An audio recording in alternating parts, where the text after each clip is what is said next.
Hey, Brian, we made it. How you doing, Todd? By the skin of our teeth. Life is good. Right on.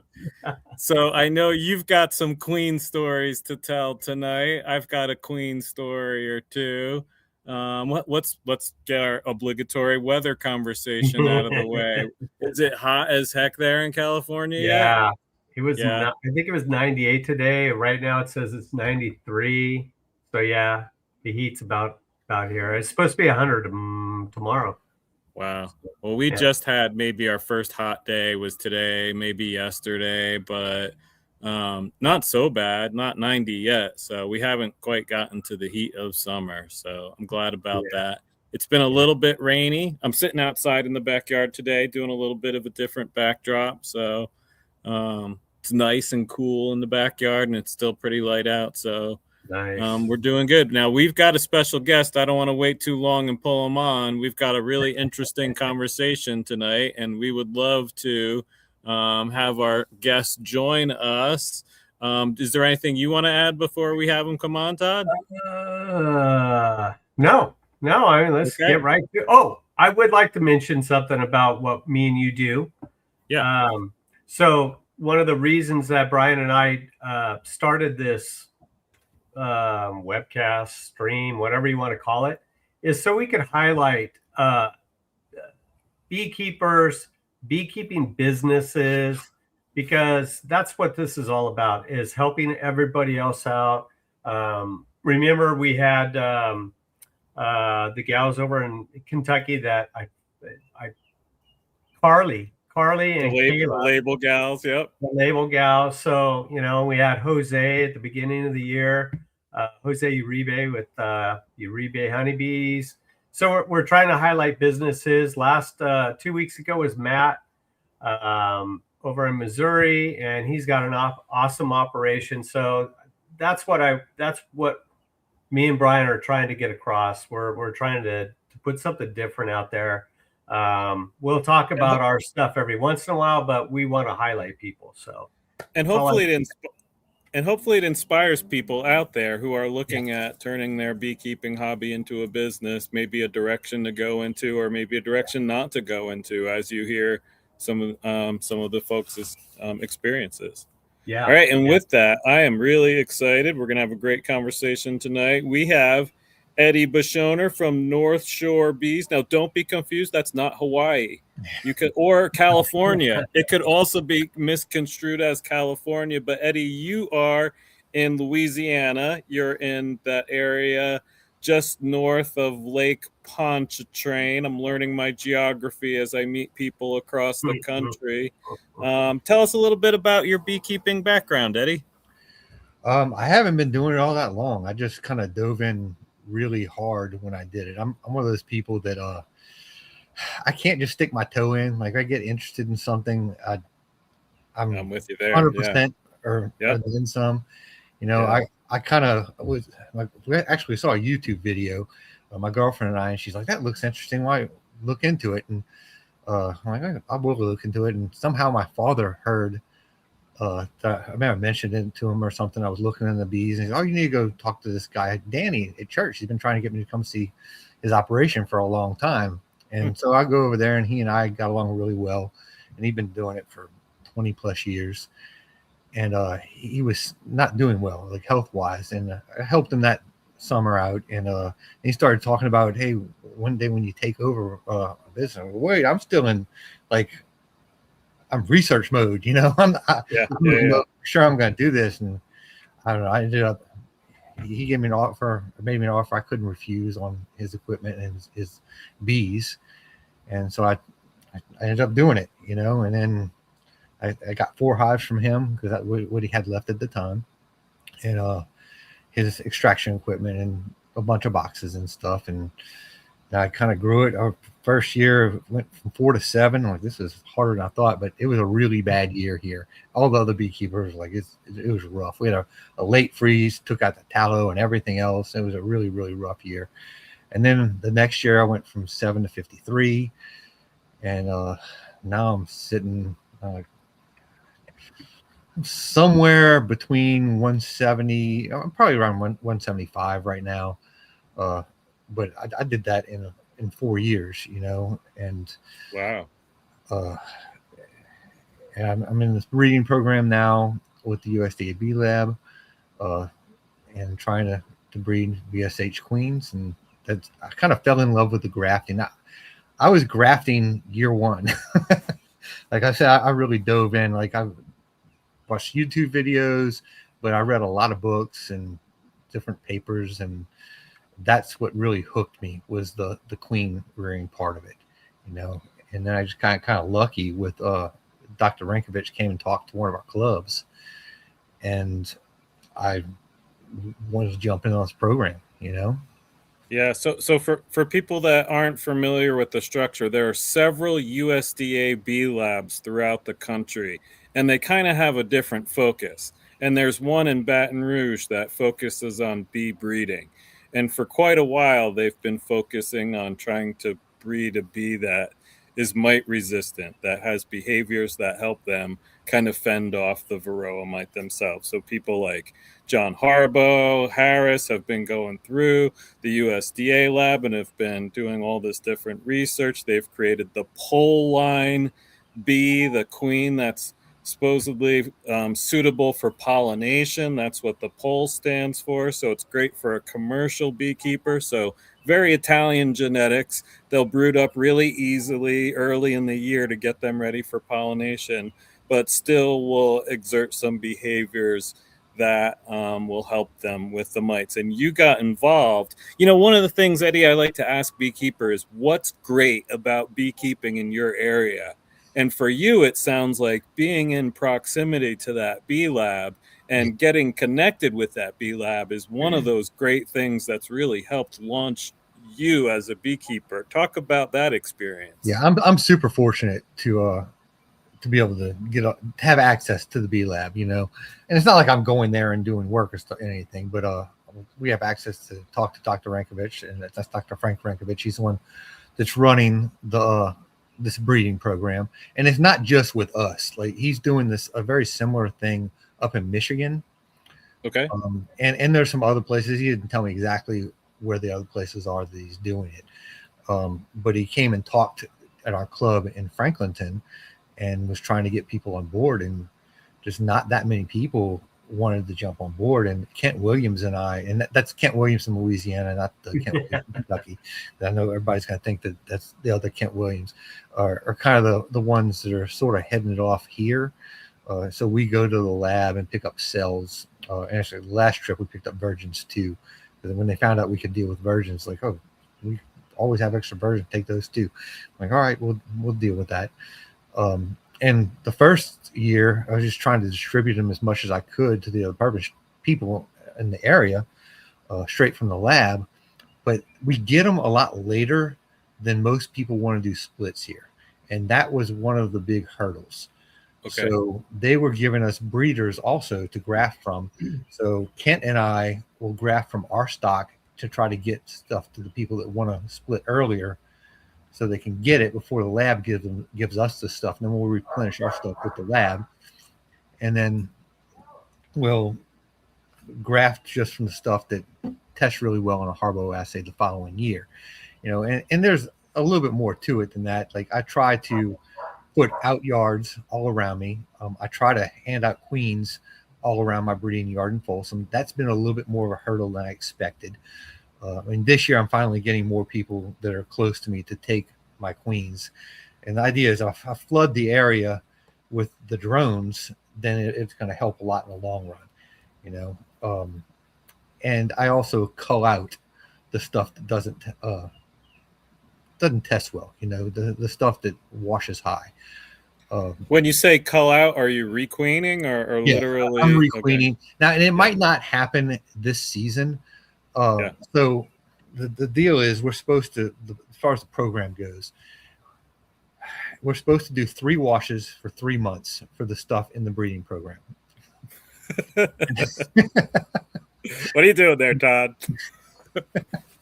I thought I was typing in the comments. Sorry. No. And so the stuff that washes bad is out of the program, Yeah. And what happened the last couple of years, about half of it for me washed higher than I was comfortable with, and it got it marked and it's out of the program. And I didn't necessarily requeen them all right then. What I had for queens at the time, I would requeen, but they got treated. I'm not going to say I'm treatment free. I'm not going to say if you get my queens, you can be treatment free right away, because that's not true. It's a process, So the first round of washes is going to cull out a bunch of it. They're going to get treated. Then the next month I'll do another round of washes. There will be a few more that are going to fall off. And then even in the third round of washes, there might be a couple more that fall off. Last year, I ended up treating right about half of my hives. The other half I did not treat, and they went through. I can't say all of them made it through winter, but most of them made it through winter. The ones that didn't, I don't think it was a mite thing. It just, things happen, Yeah. But the other thing that I do is the following spring, all the stuff that got treated, I'm pulling those drone frames. I don't want those drones in the drone pool in the area. It's a lot of extra work, but I think that it helps. And for a little while, I was kind of scratching my head, going back and forth. And I really need to talk to Dr. Rankovich about this, because I started thinking, and maybe y'all have an opinion on this. So this stuff's open mated, right? So it's mating with the drones in the area. And then when I have queens that I have to treat, well, they were grafted from a queen that tested perfect, like toward a Harbor 4. So I started thinking a little bit later, am I messing up by culling all these drones? Because really, the drones have nothing to do with what that queen mated with, only with the breeder. Yeah. So I keep going back and forth on this. Right now, I'm still culling the drones, but I'm not really sure if that is definitely the right way to go. And I'm going to talk to Dr. Rankovich next time I see him about it, because I mean, if you think about it, the drones don't have a father; they just have the grandfather, so they're really more just the genetics of the breeder. Yeah. So are those really bad genetics? I don't know, but as of right now, I'm still culling the drones, and then all those queens I try to get replaced as early as I can in the spring. And before they start making drones for that season. Right. Well, I want them to make the drones, but I want to pull it like after they're capped, and I do put the green drone frames in most of my colonies. This year I have started adding like these half frames. I think Brad in Canada called them the story frames. Yep. And just I did it because I ran out of the green frames, and I think when I went to order, I'm like, why? I'm going to do this instead. It seems easy, and it's easy to cull it too. I mean, you just take your hive tool and cut that little chunk out and toss it, and they'll rebuild it, and it's not a problem. It costs a fraction as much to do it that way. So going forwards, I might do that. I've got 80 to 100 of the green frames, but I think going forwards, I'm going to do more of those. And that's the gist of that. Now, I'm not just culling for mites. So it's really hot down here, and I don't do well with the heat and the humidity. I'm not in the greatest of shape, and the heat really kills me. So I work probably 95% of the time in a veil and a t-shirt. Now, I'm not telling other people to work their bees like that. That's just how I do it. So if they have any kind of aggressive tendencies, they're gone. I mean, that's going to get cold faster than anything. I just cannot deal with it. The guy I work with, Kent, he's the same way. He doesn't want to deal with it. I mean, I go over to his house all the time. I was over at his house working bees yesterday, and half the time I pull up at his house, and he's working bees in shorts, a t-shirt, and a fishing hat, and barefooted. He doesn't even wear a veil most of the time. I always put a veil on, because if things do go bad, I don't want that to happen. And every once in a while it'll happen, bad weather and stuff. I'm not going to say that my bees are perfect when it's raining and stuff. That's not true. But it was rough yesterday, thundering all day and dark. Couldn't tell where the sun was. And I worked with just a t-shirt and a veil till probably about 1 or 2 o'clock. And then I ended up just throwing a fishing shirt on, because I had a couple of hives that were trying to get after me a little bit, but still just one of those super thin fishing shirts. Because now I wasn't in my bees, I was in Kent's bees, but his bees and my bees are the same bees. We cull the same way. Neither one of us will put up with any aggressive tendencies, and we're both getting stuff from the B lab, and we have, like I say, we do all the same testing and the same culling. He does a little bit more. He culls for some stuff that I won't cull. He is trying to get the Cordovan trait to be more prominent in his area, and he can do it a little bit better, I think, because he's very isolated. What does that mean behavior-wise, the Cordovan it means trait? nothing. It's just a physical trait. I mean, okay. they're golder. They almost got like a maroon thorax.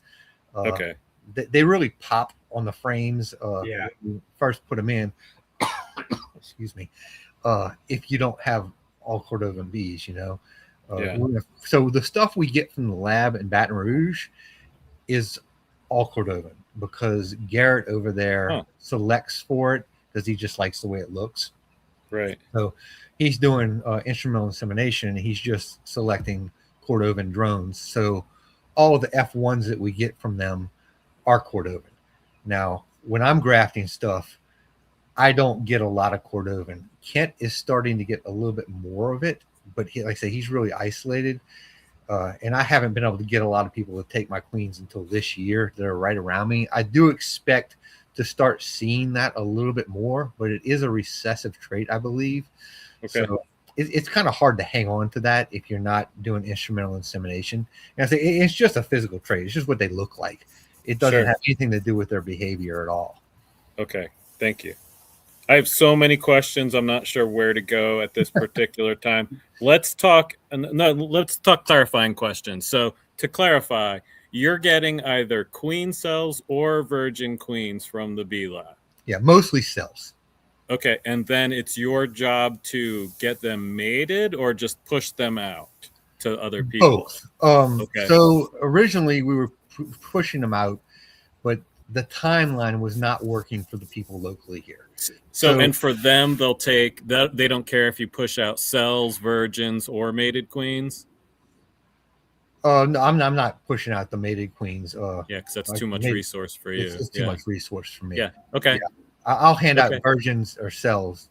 And then you're using their genetics as well, and then you're selecting using the Harbo assay primarily to select a breeder queen. Is that correct? Yes, all of my breeders have gone through a Harbo assay. All of my hives do not go through a Harbo assay. It's just too labor intensive.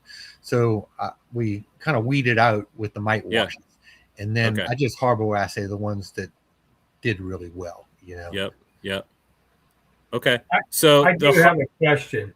Go ahead. So we're talking about the Harbo scores for being the best. On a kind of a similar topic, Eddie, do you remember what the highest number is of mites that you wash? Just out of curiosity. I know you said half your yard is, you haven't had to treat, but the other half you had. I don't. I didn't count them. I just take a look. I look like I'm not counting that. It's more than one. Treated. Yeah, there's no way. Yeah. Okay. All right. But I mean, the stuff in the breeding program washes really low. Now, this is kind of interesting. So the year before last, I was much more excited. Last year, when we went to do the Harbo testing with the B Lab people, I was really bummed out going because 2 years ago, everything that I brought to get tested washed a 0 3 months in a row. I'm like, well, this is great. Last year, I did not have a single hive that washed a 0 across the board 3 months in a row. And I'm like, oh my God, this is not good. The previous year, everything was zeros. But then when we did the Harbos, I think I only brought 9 frames there to get tested. I didn't want to take up too much of their time because I knew other people were bringing them. In hindsight, I wish I could have brought more because there weren't as many people bringing frames. But I mean, I can do it on my own too, and that's what I figured I would do, and it's what I did do. But when we did the Harbo assays, of the 9 frames, there was only 1 frame that had a mite, and it was non-reproductive. Oh wow! So, in my mind, and they say the Harbo assays only really are telling you something if you have mite pressure. So that tells me I had mite pressure and they were not letting them reproduce, which is perfect. I mean, that's what I want. So the mites could have been getting in there from drift, or they could be robbing something out that was crashing.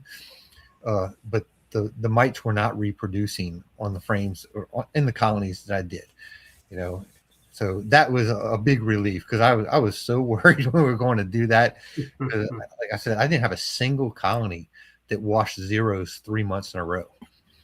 So let's talk about the Harbo assay and give folks a little bit of background information if they're not familiar with this, and even talk about Varroa sensitive hygiene, because that's really the main target that the breeders are selecting for. So they're looking for a behavior in the bees where the bees are noticing something that's going wrong underneath the capped larva, and they will uncap that cell. And sometimes just the uncapping of that cell is enough to change the environment within that cell to interrupt reproduction. Other times they will actually physically remove that pre-pupa at that point to remove whatever problem it is. So that's called a Varroa sensitive hygiene. There's products on the market that allow you to measure something like that. The UBO assay is one of those products that allow you to do that. Other assays that have allowed you to do something similar but not quite as well have been like the freeze kill assays, where you use liquid nitrogen, but the difference is the bees are responding to dead bees underneath the cappings versus sick bees. So they're actually responding to a different chemical in that situation. There's also the pinprick assay, where you're actually damaging each larva with a pinprick. The SBGMI just came out with, I think it was maybe with Dan Long, a pinprick tool that allows you to prick them all at the same time. It's like a whole bunch of needles that prick them in. But again, the same thing, dead versus sick larva. So the Harbo assay, the long walk around the barn, the Harbo assay is an assay that allows you to measure how well the bees are managing their Varroa mites with these behaviors. So it requires, Eddie, a long time of treatment-free to be able to get a valid Harbo assay. What's your timing before you'll sit down and do an assay? Well, you've got to get mite washes before you even will do so an assay. the colonies that I'm washing have never been treated. Yeah, so and that's part of what you're looking for with that breeder queen. You've got to expose them to a treatment-free time period, and you talked about exposing them to even pressure. If you're in a place where there's no mites and you give them 6 months of no mites, that doesn't mean they're mite resistant. That means that they've just never met mites before, right? So in the Harbo assay, you're actually uncapping and removing pupa at a certain age, because you need them developed to a certain time, and then you're looking to see if there's reproductive mites, and sometimes there's non-reproductive mites, which is kind of like a side story in this conversation. But you're physically uncapping 100 cells to get a percentage to see how many reproductives, and it's really not as hard as you think. If you read all the stuff and you look at the videos, it's just really about making sure you have the right eye support if you need some sort of glasses or magnification. And then once you do it once or twice and you see reproductive mites, it's pretty obvious they're reproductive. And that's a great way to get that Harbo score, 4 being the highest, all the way down to a 0. Eddie, do you want to add or subtract anything I just said from that? No, I misspoke a little bit, but like I said, about washing, like the stuff is I washed never got treated. I mean, none of my breeders have ever been treated. Anything that stays in the program has never been treated. If it gets treated, it's out. So you take your bees through a series of tests, and if they continue to pass that test, they stay in the program. Right. And if they fail that test, they're removed from that program and then requeened and then just rebooted right back into the program. Exactly. Yeah. Now, one of the critiques of things like VSH traits and even selling or buying queens is that that how does that trait last from generation to generation? What's your experience been as you breed from a 4? What's that gonna break down on the next generation? It kind of depends on what they made it with, Yeah. Yeah. So I mean, a lot of with me is going to be theory. I have not been doing this long enough to give Yeah. you long-term results. And that's what I want to interrupt just for 1 second. That's why this conversation is so cool, is because you can watch all of the Corey Stevens stuff and hear about the 15 years of work he's put into it.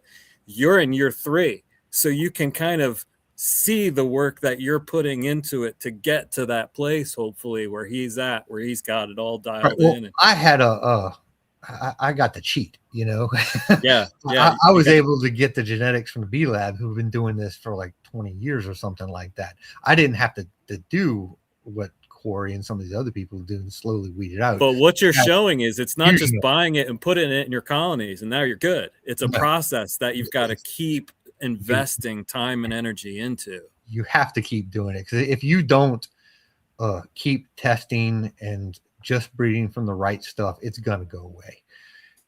How fast it goes away, I don't know, because I'm not gonna stop doing what I'm doing. Do you really ever see uncapping with drones?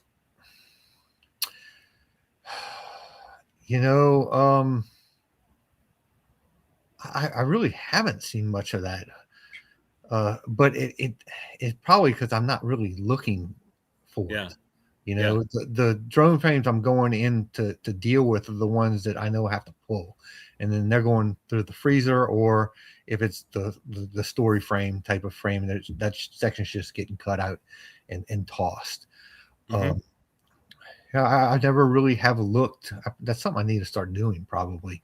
All right, so you've talked about numerical metrics. You talked about mite washes. You talked about Harbo assays. You also talked about behavioral metrics. You don't want hot bees. Oh, no. Are there any behaviors you're looking for? Like, are you looking for uncapping specifically, or is there anything else behavior-wise you're looking for that the bees are doing that's helping you select for who you want to breed from?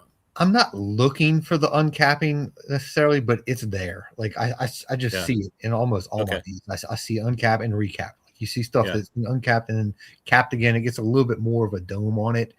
And then when you're doing a Harbo assay, that's when you really see a lot of it. Is because when you go to scrape it off, it doesn't have that silk over it. You can tell it's been recapped. And there is a lot of that in the bees that I have. So if Todd flies to Louisiana and goes and works 10 of your colonies, how many of those colonies would he see uncapping behavior in? Maybe not all of them, but a lot of them, because they got like 7 or 8. Something has to be wrong in the colony for it to be happening first. So if everything's going well and they don't have any kind of problem at all, they're not going to do anything. They have to get a little bit of mite pressure or have some kind of an issue going on. But I feel like I see, I don't know, maybe, I guess I don't keep track of it. I'm trying to think. I feel like I see it pretty often, but I can't say it's in every colony all the time. I think it's going to be in every colony that has some kind of an issue. Sure. Do you ever present?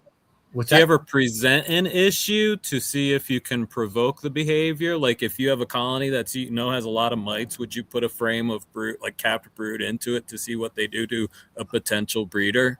I have not done that. Okay. No.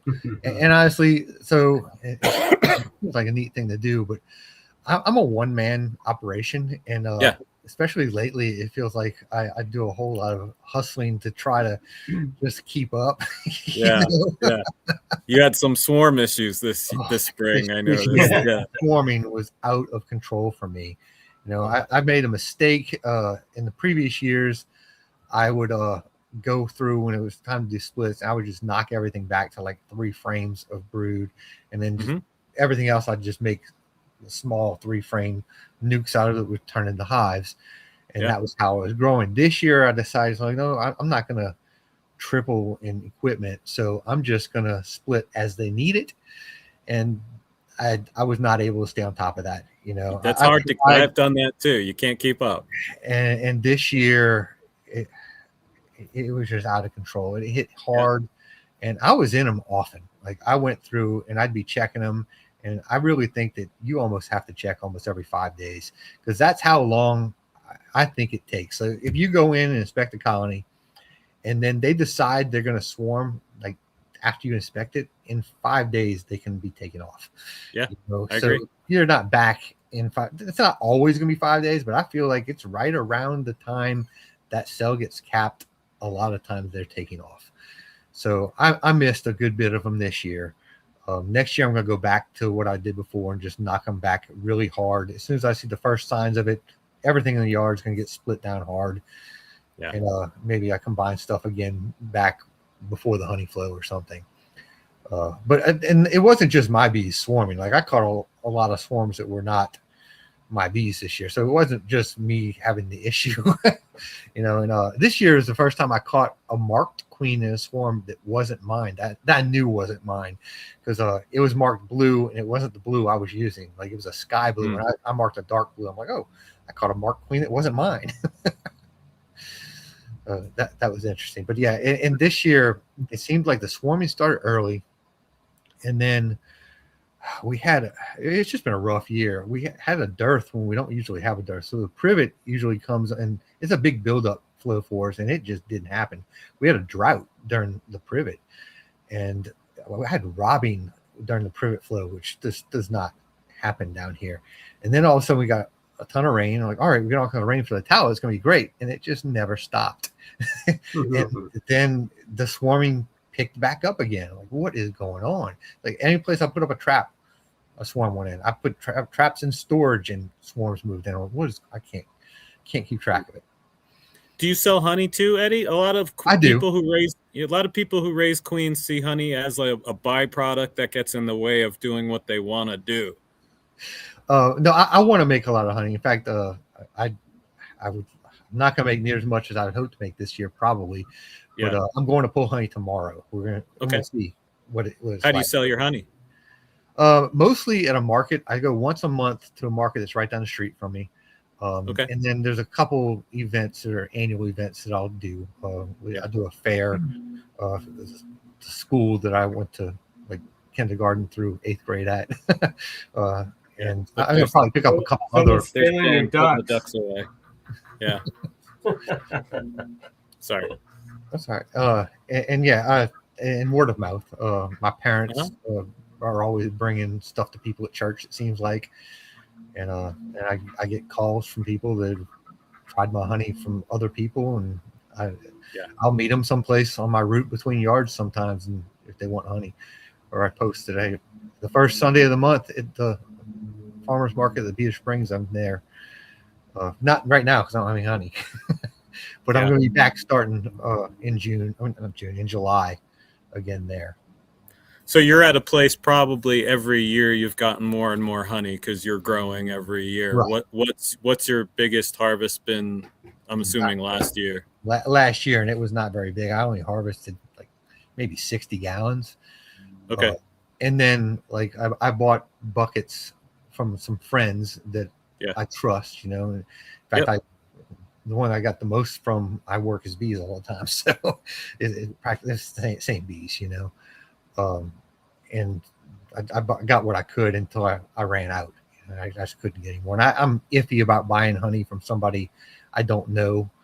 I want to make sure that I know where it came from, and I can tell people it's good stuff, There's nothing like being able to sell your own honey, but if you're selling someone else's honey, you want to be able to stand behind that product as well. So and I was even able to say, look, I even work these bees. Yep. Man, I lost my train of thought. Todd, ask a question. I'll jump back on in a second. Sorry about that. I keep putting myself on mute. So recently I noticed that, and I don't know what the deal is, but Corey is not using the VSH term. He's using SMR now. Yeah. So reproduction. Yeah. So I always thought, it's the same thing, but apparently it's different.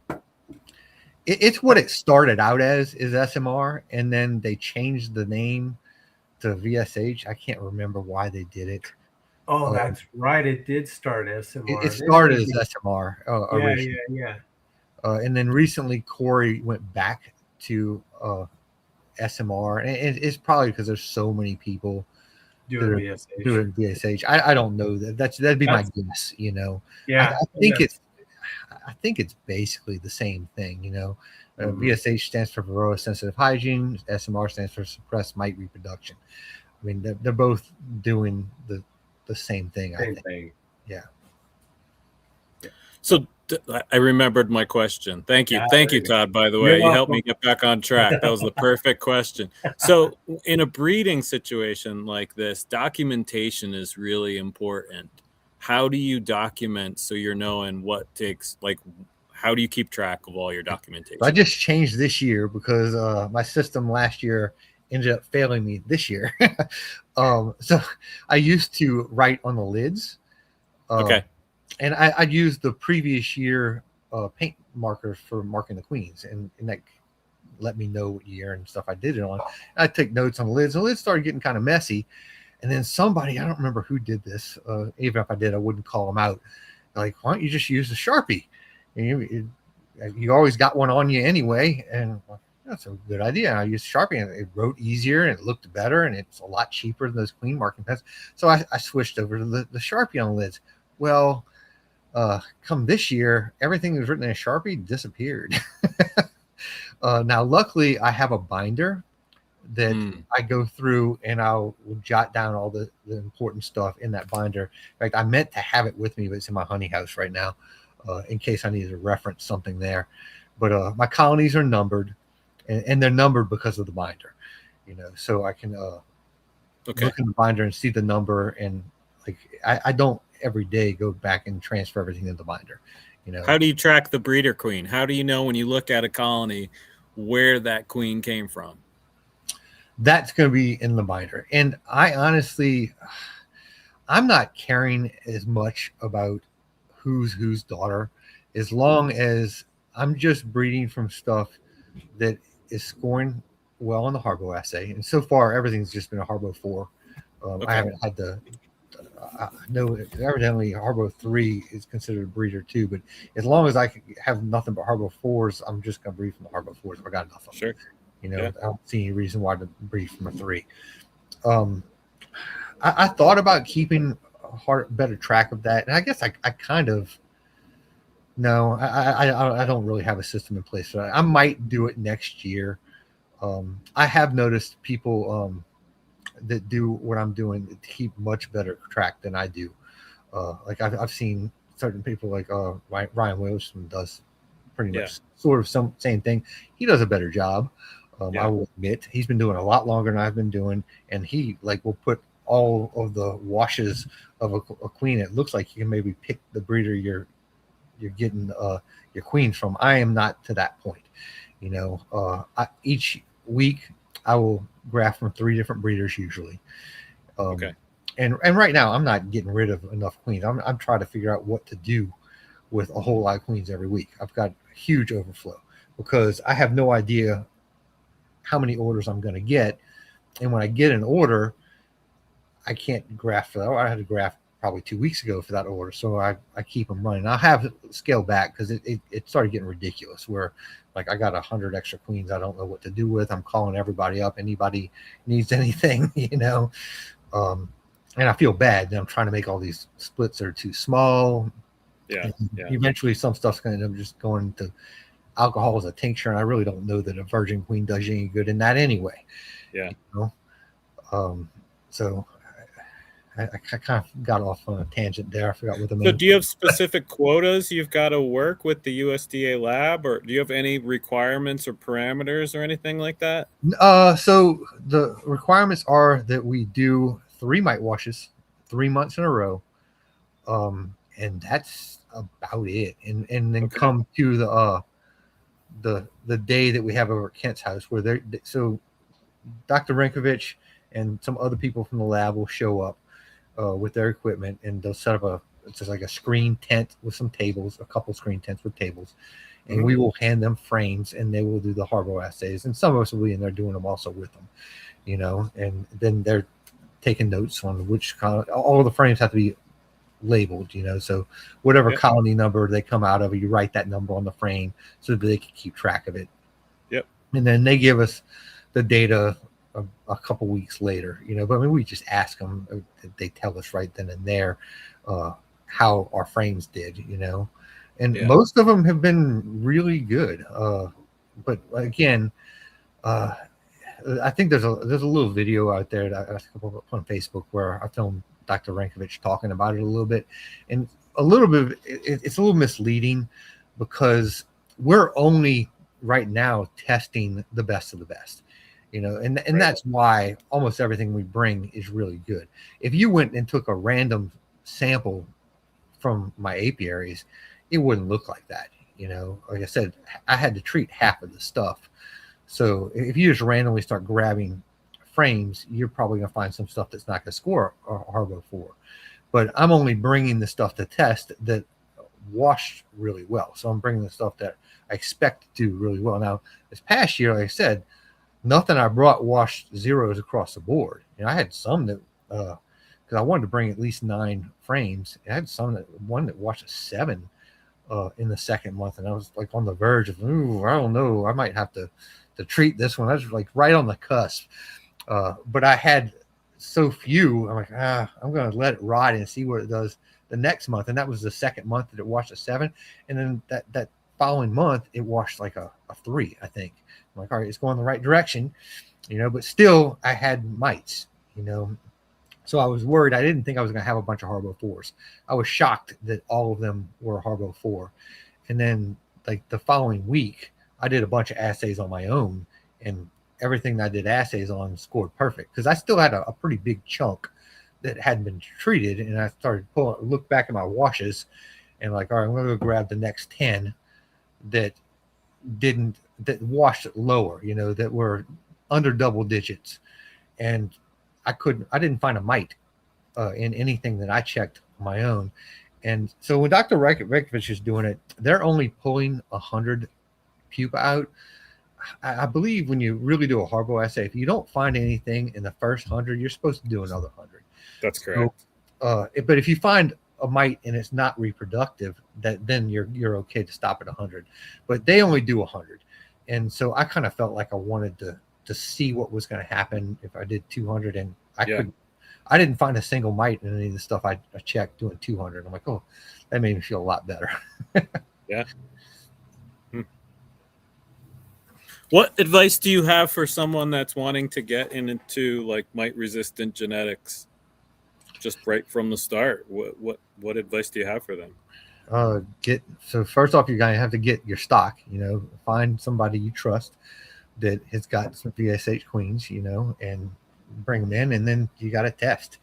You got to start doing whitewashes. You have to monitor, and then you're going to have to keep bringing that stuff in, or if you've got stuff that's doing well, keep breeding only from that and culling out the stuff that's not doing well. I mean, that's part of it, and you got to affect the drone pool. I mean, I think the bottom line is you got to get the drones in your area changed, because if you bring in a VSH version, which a lot of us, that's what we're getting out there is the virgins, the drones that it's producing should be VSH, but it's going to go out and mate with whatever's in your area. And if that doesn't have the trait, you're going to lose some of it, but you're still going to have some of it there too, so say it's 50% from just the mother, you're going to have some of it, but the drones should have the trait. So in theory, if you keep bringing that in, the first year, you're going to send off some drones, and then some of the population in your area is going to mate with some of those drones, pick up some of that trait. And you do it again the next year, you should get a little bit more of it out there. I'm expecting this year to see a big jump, but I don't know yet. But it's going to be happening, I guess, next month, or actually this month. I'm going to start my washes. And I really expect to see the biggest jump this year, because I feel like I've been putting the drones out there, and I should be affecting the populations that are surrounding me more now. And plus, I've got out yards now that I didn't have before, like a mile or so out in several different directions. And I say this year's going to be a big jump. Next year should be my biggest jump, because this year the guy just north of me has got like 100 hives. took my stuff and got nukes from Kent, who's got the same stuff. And then I got another guy that's just northeast of me. He's got like 80 hives, and he took a whole bunch of queens or cells from me. And then he took a second batch from Kent, which is the same stuff. And then I've got a couple out yards in different directions too. So I really think I'm going to see a jump. Hoping, we'll see. I mean, only time's going to tell. I feel like I'm doing just about everything I can do. I need to get some more drone yards in a couple other directions. I just haven't seen a great spot for it. And in one direction, there's a big nursery, and I'm real hesitant to put anything out that way because I believe all the stuff they spray for kind of sterilizes the drones anyway. The chemicals are not good for that. So I feel like I might be spinning my wheels to put anything out in that direction. And that's about, I guess, 1.5 miles to 2 miles away. I wish I was farther away from it, but my mating yard is on my property. So that's where that yard's got to be. That's by far my biggest yard. So you mentioned you're a one-man operation doing mite washes on all these colonies. Do you have any tips on? Yeah, exactly. That's where my brain goes. Yeah. Do you have any tips on making it less horrible? I don't. I wish I could get faster at it. I'm experimenting a little, and it's going to take more time. So are y'all familiar with Ryan Williamson? Yeah. Mm-hmm. Yeah. So he put out a video last year, and I did a little bit of this last year too. I think it was last year, where he started pulling, because you're supposed to shake from an open brood, right? Well, his theory was that, it's really nurse bees that are putting the nectar in because they're getting stuff handed off to them, and it's still nurse bees. So why can't we shake from open nectar? And that made sense to me. So he did some tests, and he was getting the same numbers. And I did the same thing last year. I didn't do it as much as I wanted to. I started checking some from open nectar, and you get pretty much the same numbers from open nectar as you do from open brood. And I'm going to do a little bit more testing this year with that. And if it continues to be pretty much the same thing, I might switch to only doing it from open nectar, because man, that's a whole lot easier. I could start doing that before I even pull honey supers, but I want to do a little bit more testing and make sure that it really is the same before I just switch over to that. But that'll be a huge help if it works. And it'll help other people more than it'll help me, because I am not a queen excluder guy. I have not had luck with queen excluders. I just cannot seem to get them to go through those excluders. And part of it is I'm growing. So I'm trying to get a lot of comb drawn, and I don't think that they like to draw comb through a queen excluder. It's just they want to backfill the brood instead. So I don't use them. But if you use a queen excluder, especially, then you only have to look. If you can do it from open nectar. And I'm not telling people to do that. I'm telling people I'm looking into it. Because if that does work, that could make things a whole lot easier for washes. Because I'm going through and I'm looking hard for the queen, and I can't tell you how many times I have shaken the bees into whatever I'm collecting them in. And after I've looked hard for the queen, and oh, she's not there. And my queens are all marked too. They should be easy to spot. And I shake them into an ice chest, that I've taken the lid off of. And then I shake it in there, and I tap the ice chest on the ground, let a lot of them fly. And then I look really hard in the bottom of the ice chest. And there's been a lot of times, there's my queen in the bottom of the ice chest. I'm like, how did you get down there? I looked so hard on the frame. And I'll put her back, and then I know I'll scoop it and do the wash. And my wrist gets so sore from doing these washes. I need to invest in one of those things that Bob Benny's got, that Randy Oliver uses. But there's something to say about a white bucket or a white ice, whatever you shake them in. I tell people it should be white, because queens light up on that. And if you're using something like a clear toad or whatever, it's not. It works, but you're going to have to look a little harder. If it's white, it's perfect. Yeah, it helps a lot, I think, too. It was why I picked what I picked, Yeah, that too. They definitely pop on there. Yeah. I do have something to go back on for a second. There was a conversation going in the chat about record keeping or how you keep track of. Brian asked you the question. Oh, I didn't finish that. No, I know, but I think that's where you got lost. You said, I can't remember where I was at. I think that's where we were at. But Yeah, I wanted to did. put these in because I've been thinking about the same thing. And what I'm going to try is getting a 4-inch foam roller and probably gray or light black paint. And I'm gonna roll on one 4-inch stripe on the lid, going from the back of the lid towards me. And then I'm going to use whatever color pen it is for this year. Like this year's white, and I'll write on that. I'll be mindful of not writing big because all I have is that space on the lid to write. Otherwise, I'd have to make another pass with the roller, and I don't want to do that. But it makes it easy because it won't go away. If you use like chalk paint and then use chalk, that works too until it rains. Yeah. But with the paint and then the paint pens, that'll stay. And then next year, I'll roll right over it, kind of erase it and do it again. Yeah, that's exactly how I did do it before. And before I'd paint back over it, my lids are white. I'd go back and paint white. Then I would make sure everything was transferred into that binder. Yeah. And then I'd go paint over it white again. And like I said, last year I switched to the Sharpie, and part of the reason was it looked good. Like I could read it well, it wrote really well. And those paint pens, when you have as many hives as I have, and you're going through them as often as I am, they don't last. Like the ends of them get all destroyed, and it just tears them up. Because my lids are not super smooth; they're homemade and they're kind of rough wood, and it just destroyed the pens. You're right. You gotta pick the best way. If you were gonna do that, you got to pick the best way for your lid condition.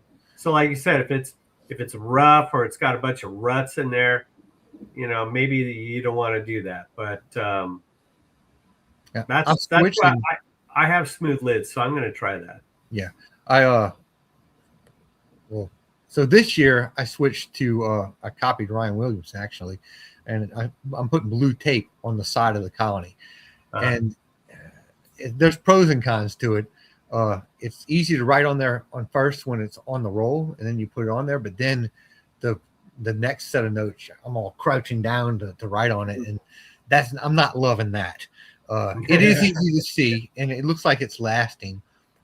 I just switched this year. I'm in the process of switching. I was making my migratory lids out of wood, in the hardest way possible. I'm not going to go into all that, but I just started using these PVC lids, and so far, this year's a test for me. I'm really liking them, and I just bought 4x8 sheets of PVC, and it's just migratory lids, and I made lips and stuff on them. Next year, I'm just gonna make a square piece that's gonna fit on there. I don't need the extra work for the lids, and I'm really liking them, and it looks like they might hold up really well. I mean, I see PVC that's been out in the sun for like decades, it seems like. So it's supposed to be UV treated. I think they're going to hold up really, really well. I mean, they're not super cheap, but I mean, I think they come out to being like $8 a lid for me or something like that. And if it's going to last me for decades, I'm good with that. I just thought of something. What's that product called? Flex Seal.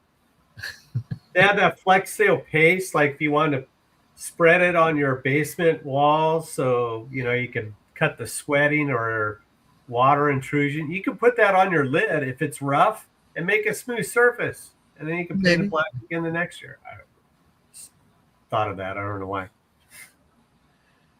But the other thing, and now I lost that question. Shoot, I didn't write it down. Oh well. All right, I got you. How many people? You talked about your buddy Kent is in this program as well. How many other people are in the program, and how big is that range? You talked about saturation being really important for the success of.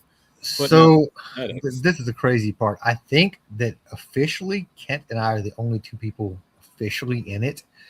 But Wow.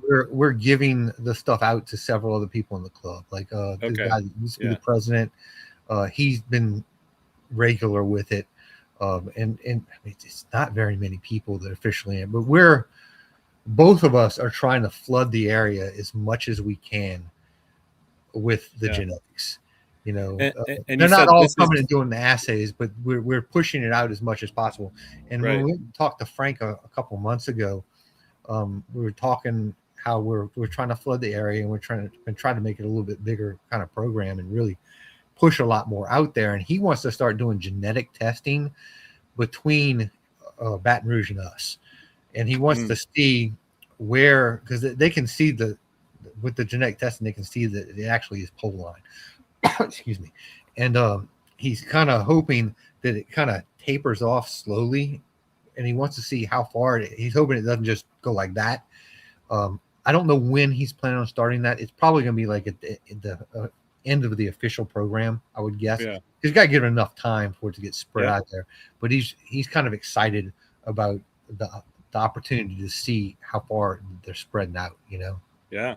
And in this area, anybody that wants these queens from Kent or I can come get them. I mean, and it's part of what we're trying to do is flood the area with it. It helps everybody in the area. So if Todd moves to the Baton Rouge area, could I'm he not in the hop Baton on Rouge this? area. But Why could he is it hop me? in? It's just a hypothetical, just you. That's all. But could he hop in this program, or did it have to be from the onset where you? So you he could hop into it unofficially, you know, like he could start getting the stuff from Kent or I, you know. Yeah. It's very it's kind of laid back as far as the record keeping and stuff goes. Yeah. On their side, it seems like. I think as long as Kent and I are doing what we're doing, they'll keep it running the full extent of it, which is 5 years. You know, this is year 3. We'll get 2 more years, and then the program's over. I guess they probably got like a grant or something to do it, and that's what they're figuring out. Who knows what'll happen after that 5 years? They may keep trying to push stuff out to us. I don't really know. And I guess we'll find out at the end of the 5 years. So year 4 and 5, just more of the same. Yeah, year 4 and 5, as far as we know, is going to be the same. He had mentioned that there were some talks about they might be shifting gears a little bit at the lab and to more production and pushing out the genetics more than just to our group. But it's just talk at this point. You know, who knows what'll happen? And I mean, it's government stuff, so nothing ever happens super quick. Yeah. That, you know? Yeah. Now, I don't want to get too political in this question, but the fact is money is often related to these programs.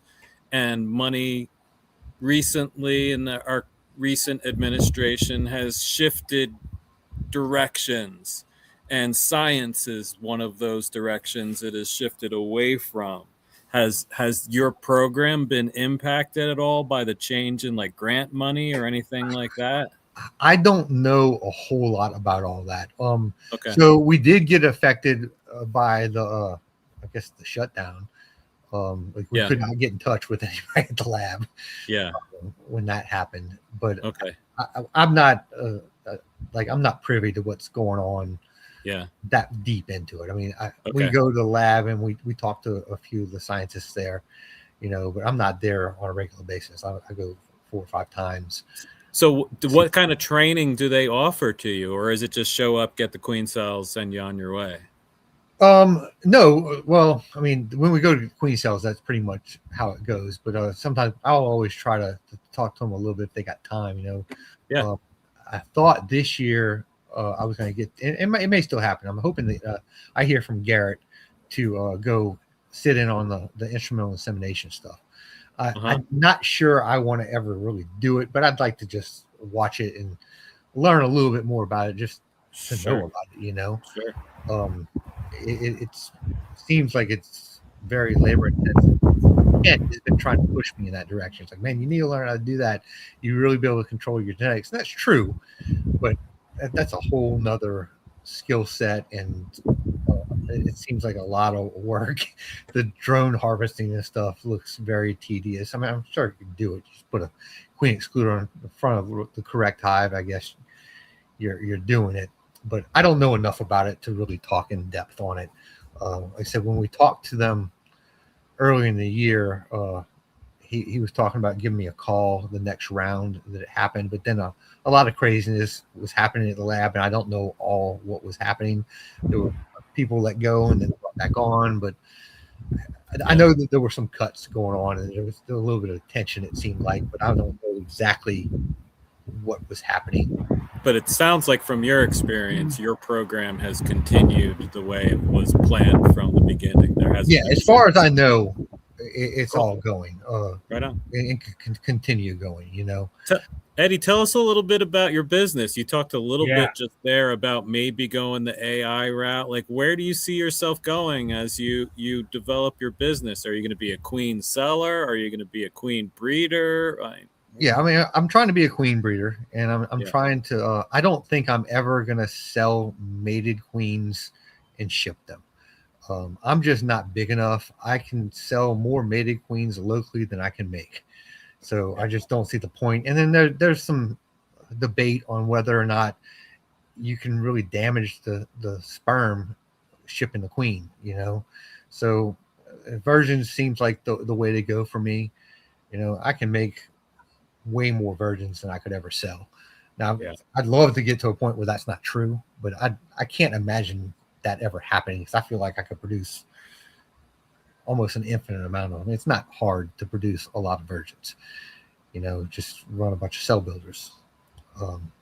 But now, I live in a place where there's a lot of backyard beekeepers that don't want a queen cell, don't want a virgin queen. They want a mated queen. Do you have enough larger beekeepers around you that you'd be able to move queen cells or virgin queens? I mean, I do, like around me, I give them out right now, you know, like I'm just trying to flood the air. Like I'm trying to sell them online, not cells, but virgins, you know. Yeah. There are, like, there's some commercial guys not far away in Mississippi that you can go get stuff from, and there are other people. I just don't know them. You know, I do know that there are other people, because I hear about people getting queens. I know that there's a place called the Bee Farm. And they I think that they might have worked with the lab at one point in time. I know they advertise they do VSH, and it's one of the questions I wanted to talk to Dr. Rankovich about, and I wish I would have asked him last time.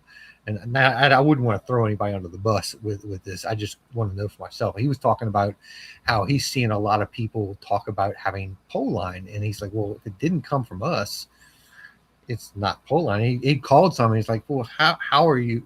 What's the deal here? So, well, we have this breeding program. It's like, yeah, but if it didn't come from the Baton Rouge lab, you know, or somebody that we're working with, then it's not what it is. And he said that there's evidently people out there saying they have it and they don't. But there are people that say they have it that are legitimate too.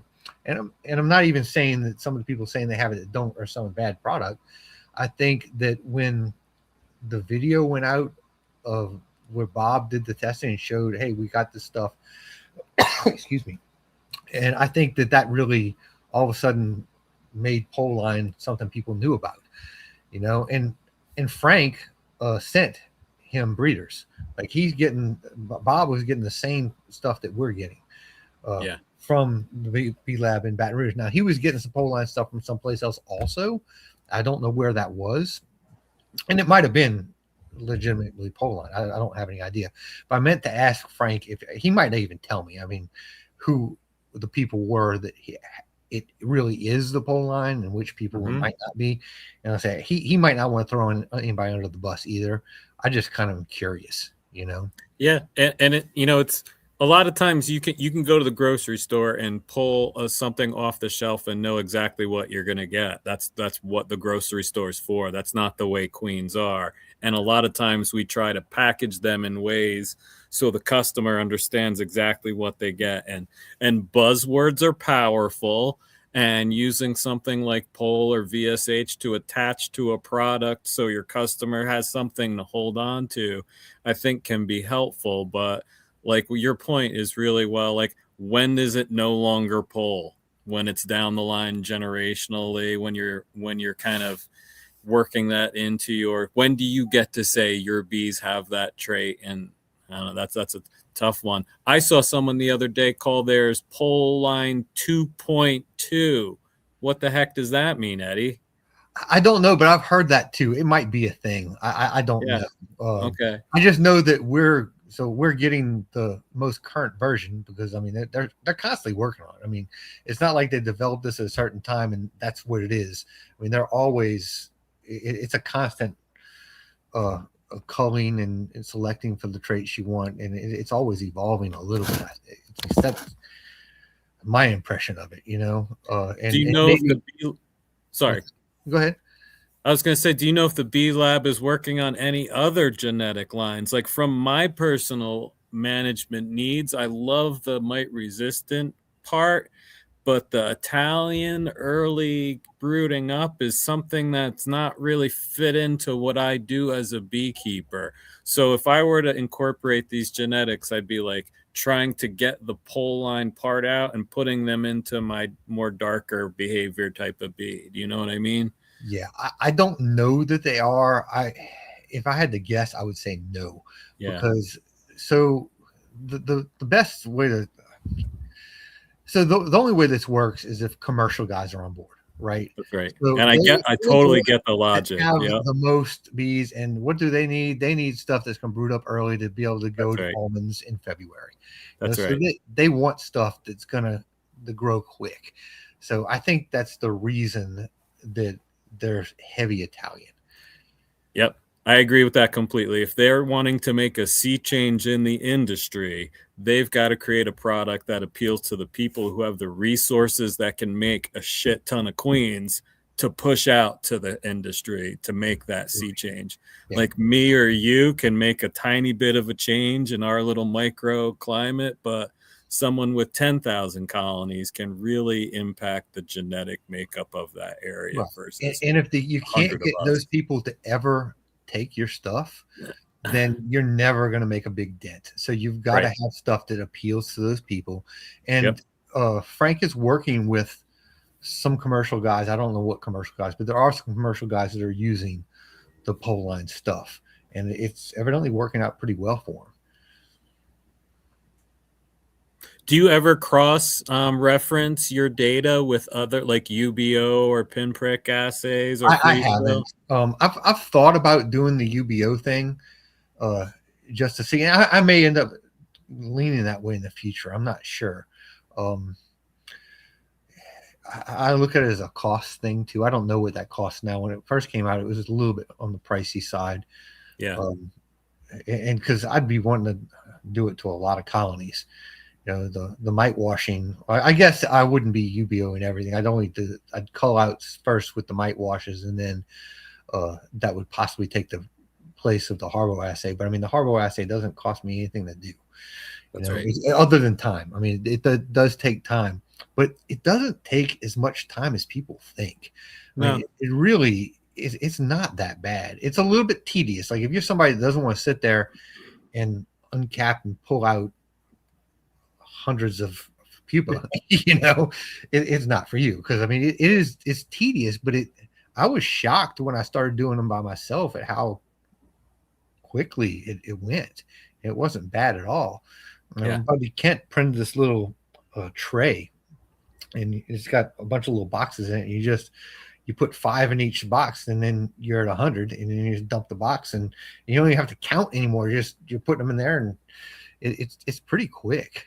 I agree. Last year, a bunch of us from Colorado went to Corey Stevens' place, and he taught us how to do it. He basically put us to work doing a whole bunch of Harbo assays on his colony. So he had one lady pulling frames from all of the colonies. So she'd bring them in like a nuke box or a deep or whatever.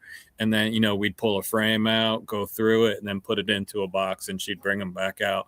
But the first one I did took me like 45 minutes because it was like, I was trying to make sure what I was seeing was really what I was seeing, right? Am I really seeing nothing? Am I really seeing nothing? Am I really seeing nothing? And then you open one up and you're like, oh, okay, right? After that, each one took me like 15 minutes. So it's like 10, 15 and you minutes. can do it inside in the air conditioning. Yeah. So you can gather all those frames. Like you said, if you have that framed marked, so you know exactly what colony it came from, you can bring them all inside, do them inside, and then bring them all back when you're all done. So it is a little bit tedious, but not finicky at all like the UBO assay. You know, you've got to have this many weeks of that queen laying, and you've got to have a nectar flow, and you've got to have this and that. And I've found that, and you've got to use that entire vial in one sitting, or the chemical's going to go bad. And I found that there were so many hoops I had to jump through to get me to the place where I was like, okay, I can use the UBO on this colony, that it just became so not worth it for me, someone as small as I am, to be able to do that. I do like mite washes are easy. Yeah. Well, actually, I think that harbor assays are almost easier. They're less stressful because you don't have to worry about washing the queen and stuff. Yeah, and you're not out in the true. heat. I do kind of feel like the harbor assays are better to do it late in the season, when your brood is kind of starting to diminish, and that's when your mite population is going to be the highest. You know, because like your colonies are doing really well. They're making a lot of brood. Well, if there's mites, they're also making a lot of mites. And so your mite population is rising. And then like after the flow, your brood, the bees are brooding down, but the mites are not really going down. So your percentage starts rising if you have a problem. So I think you get better results late in the season when you're doing it. Yeah. I mean, that's just my opinion, but it makes sense. You know, it's also when your mite washes are going to be the highest. You know, I don't think doing the washes in early spring, unless you got a real problem, is telling you a whole lot. But it's when they start slowing down after they've had the buildup, and if they have mites, they've grown a lot of mites, and they start to shrink a little bit. That's when your washes are really going to tell you stuff. Yeah. Now, do you not? Go ahead, Todd. There's a question here. It's kind of interesting. So what's the difference between mites? How do you tell what's a productive mite and unproductive? Okay. This is one of the other things I wish I would have brought from the honey house. I got a cheat sheet. Because and honestly, I got to have it because not that it's difficult, but it's so rare that I'm finding mites in the stuff I'm doing harbor assays. I want to double check, you know, like if there's only one mite in there, it's not reproductive. You know, if there's not anything in there. So hold on, let's back up a little bit. When you're doing the Harbo assay, you want to pull out a pupa of a certain age, right, Eddie? Yeah, you want talk about what pupa you're looking for. You really want it to start getting a little bit of color. Yeah, you know, it's not just white anymore. I've heard people say purple eye, but you really want it to be a little bit farther along than that. You don't want it to be necessarily like crawling around fuzzy yet, but you want it to be just kind of getting tan, you know. And that's like the perfect age. So at that point in the pupal development, if the mites have developed normally, that foundress mite would have gone into that cell. She would have laid an egg. That first egg that emerges would be a male, and then she starts laying females. So there's a chart that shows you if you're opening up that pupa at a certain age, you're going to see that foundress, you're going to see the male, and you're going to see some of the immature female mites, right? If it's a non-productive, you're just going to find the foundress in there. Right. Or you're going to find the foundress and maybe just the male. And that means she got started delayed. So that's going to delay the whole process. So what about color? Is there color involved in this? That's the maturation of that mite. So if it's a mature mite, it's going to be darker. So the male immature is going to be less pigmented, and the mature male is going to be, Now, somebody asked earlier, and I meant to say something. They asked if I ship the queens, and yes, I do. Oh yeah, like that's what my business is trying to be, is shipping the versions from my website. So Todd just got some. yeah. But if you want to get into that, we can. But I have a question from someone who's watching right now. He texted me, and I must have been writing something down or replying on the chat because I didn't really hear you guys talking about it. And he said, so you can't use Carniolan Virgin Queens with a Poline drone, or can you? I mean, my thought is it's a queen bee and a drone, so yeah. You could. It's fine. So I mean, that's what Bob was trying to cross. It was exactly what he was crossing. I think he was going Caucasians with the pole line stuff. Pole line, okay. Okay. And I mean, I don't know how. I mean, you can't really say he's not. I mean, I guess he's got Shiba over there doing some instrumental insemination for him, but he's still open mating that stuff. He's just putting yards that are primarily like this line to try to cross them a certain way. Yeah. You can't tell that it's like it's just got this. It made it with this drone. Definitely, just to spread as much of it as you can. All right, I want to see what you're going to say to this question, Eddie.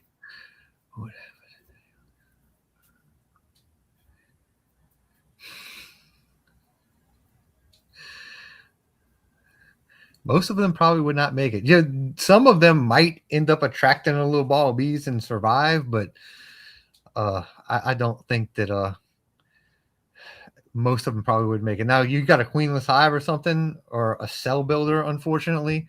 I have had virgins go into cell builders and tear everything down. They seem to attract virgins. Do you think if you started releasing virgins in your yard, would they try to beg into like a queen right colony and then kill that? I don't know. It's a fear I have. Like, yeah, I worry too. about it. Because sometimes, every once in a while, when I'm not caging the virgin, but when I'm putting attendants in, a queen will get out on me. It's happened twice, and I'm like, I know that she's gonna fly into a hive and mess everything up. You know, I'll try to catch her, bat her down, but it doesn't end up happening. And it started happening more when I started banking them a little bit longer. I'm doing some experiments right now with holding them a little bit longer to see what's going to happen. Kent started noticing that they really act very different to a version that's 5 or 6 days old than they do to a version that's fresh out. It's like they're almost treating her like a queen. When the fresh version that comes out, they almost ignore her. She kind of walk around. They don't really pay attention. That's good for me then. If they like her, not if they don't like her, though. Well, yeah, that's true.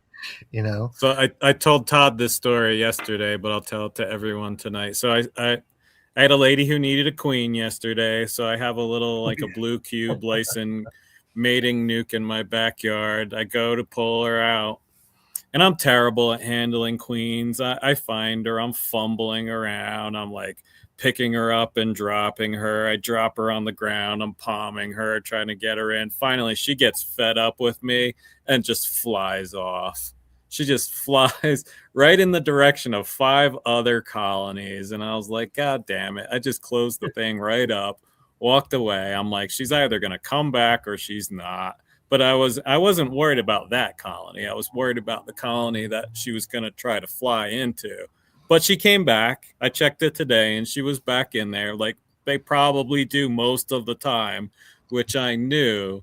But I'm just terrible. I've got terrible nerve system, so I'm all shaky and everything. And I ended up just going to a different colony and picking out a different queen. Long story short, the lady didn't need a queen anyway. She already had a queen, so that happens so often. Like, I can't believe how often that happens. And man, I'm so resistant to get into the queen game because of that reason specifically. This was one that was forwarded by a friend of mine. Listening to my friend's description, I'm like, I'm not convinced this colony is queenless. This is what it ended up happening. The lady bought a nuke. She's been feeding it pretty religiously. So this 5-frame nuke was now on about 8 frames. So they had started to draw out the other 3 frames, but she's been feeding them so much. Anything that got drawn was just packed with nectar. So this queen had nowhere to lay. So my friend, as she goes into this colony, because the lady thinks there's something wrong, she can't find any eggs. She can't find any eggs either because the queen has nowhere to lay any eggs. It's not because the colony's queenless. But then she's telling me I pulled out my magnifying glass and all I could see is older brood. And that was my key right there. If she's using a magnifying glass to see eggs, I'm not trusting her assessment of that colony, right? So I go in there and there's young larvae and, we find the queen on the very last colony. But it was that, like, if that lady, like, everything about it was just not right. Like, that lady was like, could you help me introduce this queen instead of just coming to my house and pick it up? And normally I would have been like, no, that's not my job.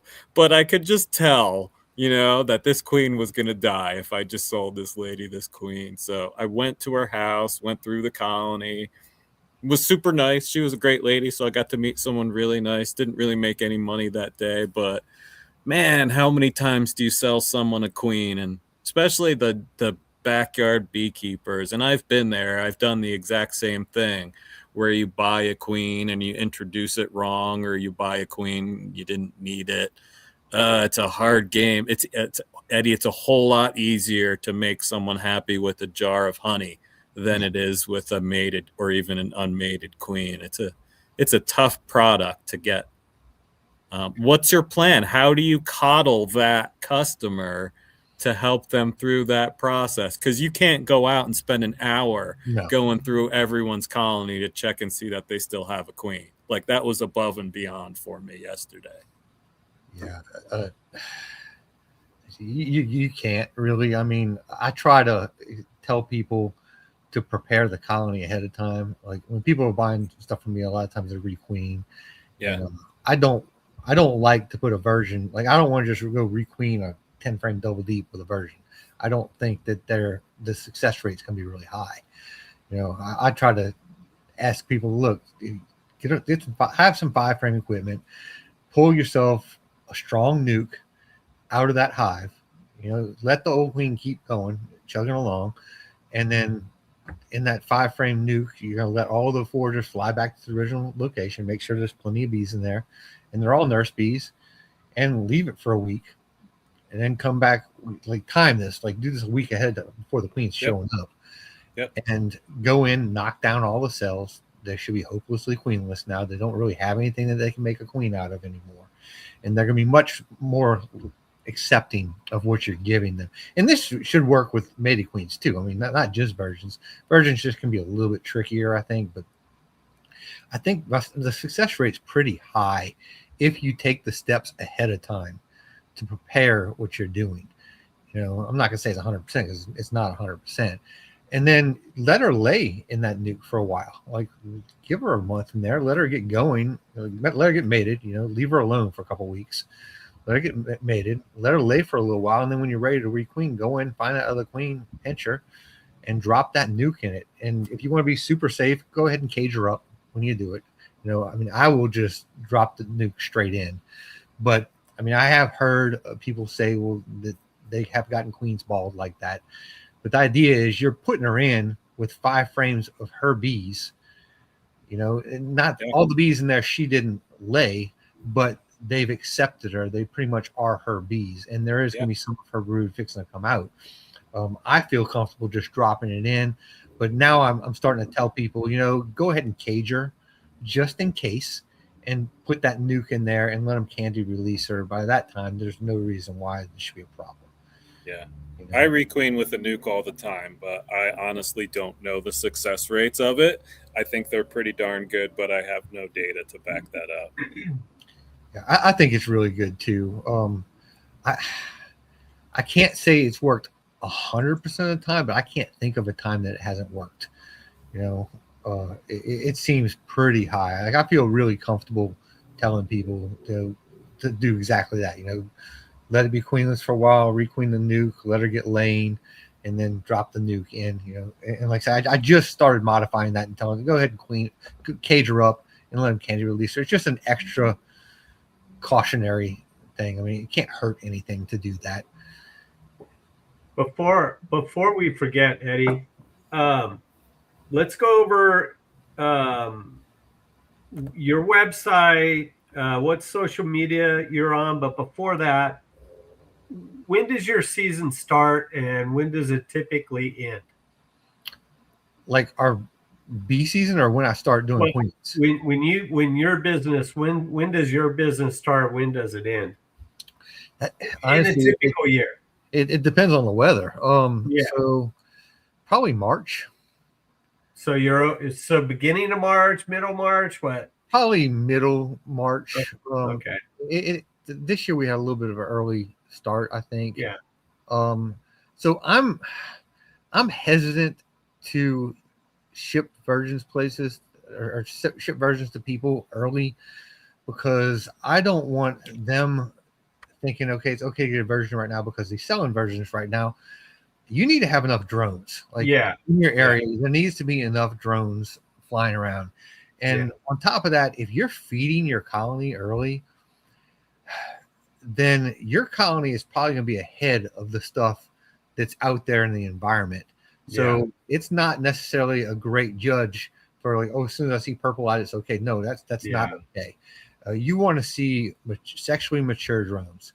You know, Kent Williams put a video out, or I guess he didn't put the video out. He was talking about like a great way to test is just put your finger on them on the frame. You know, they buzz around. You put your finger up, they just buzz around the frame. They're not ready yet.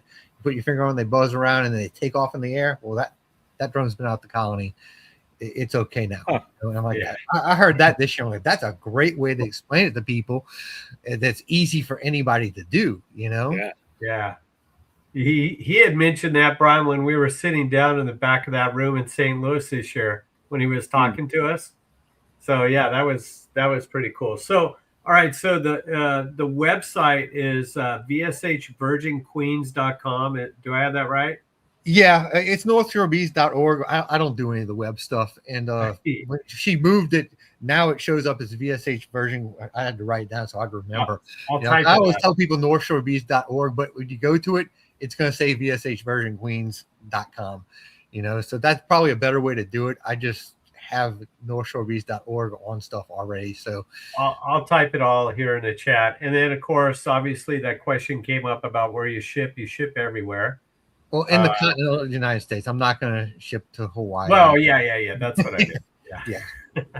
Or Alaska. Oh, and it's typically next day air. Well, it has to be really. Yeah, I always ship next day air, and it's supposed to get places by 10:30 that next morning. But so twice that has not happened, which you experienced this. and that's not your fault. That's the carrier's fault. I won't get into who did what, but you did your job up until the second you put those bees on the counter at the shipper's desk. Yeah. Then it's their time to shine, right? So you have no control after that. So that's not your fault. Right. But yeah, I do next day air, and it says it's guaranteed most places by 10:30 in the morning. Mm-hmm. And I think that the majority of the time that is true. I've got a customer in Tennessee who it's been late every time, but not late like you happen, but like just afternoon, you know. It's gotten to him early afternoon, and he's gotten stuff 3 times from me, and every time it's been that. I'm like, man, I don't know how to fix that. But I think he's in a very rural area or something. I'm assuming. Great tip. I really don't know. I've never been to this place. Mark says dusting a frame with eggs with powdered sugar so he doesn't have to wait a week.